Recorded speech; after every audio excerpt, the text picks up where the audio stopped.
suuqyada magaalada Boorama oo ay waxyaabo fara badan oo badeecadaha la iibsada ay qaaliyoobeen ayaa inta badan magaalada waxa laga isticmaali jiray saddex lacagayow taas oo kala ah dollarka Mareykanka, birta Itoobiyaanka iyo shilinka Somaliland. Saaka subaxnimadii dadku ay ku waabariisteen iyadoo oo lacagta birta Itoobiyaanka qiimaheedu aad hoos ugu dhacay marka la eego qiimaha iyada iyo dollarka lagu kala sarifayay, taasi oo hoos u dhacaasi waxa uu ku yimiday ama kediska uu ku yimid ay noqotay warar been abuur ah oo sida ay sheegeen dadka sariflayaashii ka yimiday meelo iyadu aan la garanaynin. waxaana halkii dollar markaasi lagu sarifayay 16 bir iyo markaasi ku dhawaad 40 senti, halkii maalmihii hore uu ka ahaan jiray 14 dollar kaliya laga sarifi jiray. waa kan Idris Aadan Xasan oo ah sariflaha ugu weyn ee magaalada Boorame Al-Najax leh oo isagu ka hadlaya sababaha keenay in birtu ay hoos u dhacdo. waxaan keenay hoos u dhaca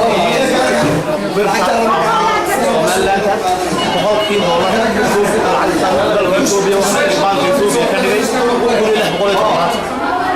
ما ديتنا ريبور waxay isticmaalaan Soomaaliya lagu bedelay dollar Soomaaliya lagu bedelay bir birtii isla haduu kacay dollar Soomaaliya ka hoos Soomaaliya hoos boqolkii riyaal oo maraya 5 Soomaaliya laakiin dollar iyo Soomaaliya wax isbedela oo dhacay wax isbedel oo dhacay ma jiro Soomaaliya dollar sidiisii u maraya marka sababta keentay birtu inay hoos u dhacdo waxa keenay dollarkii oo bir qaaliyoobay ayaa keentay oo Soomaaliya inay hoos u dhacdo boqol riyaal oo noqoshada 3,000 waxa keenay boqolkii dollar oo Itoobiya ay markoo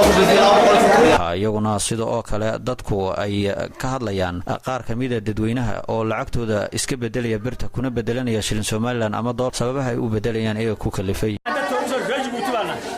waxaasnay lacag waxaasnay Djibouti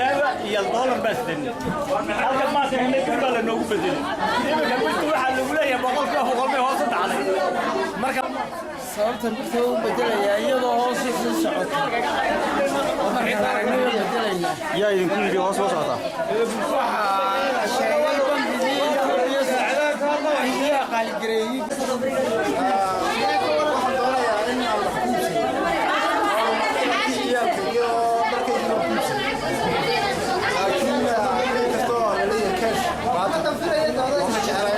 حسن عيسى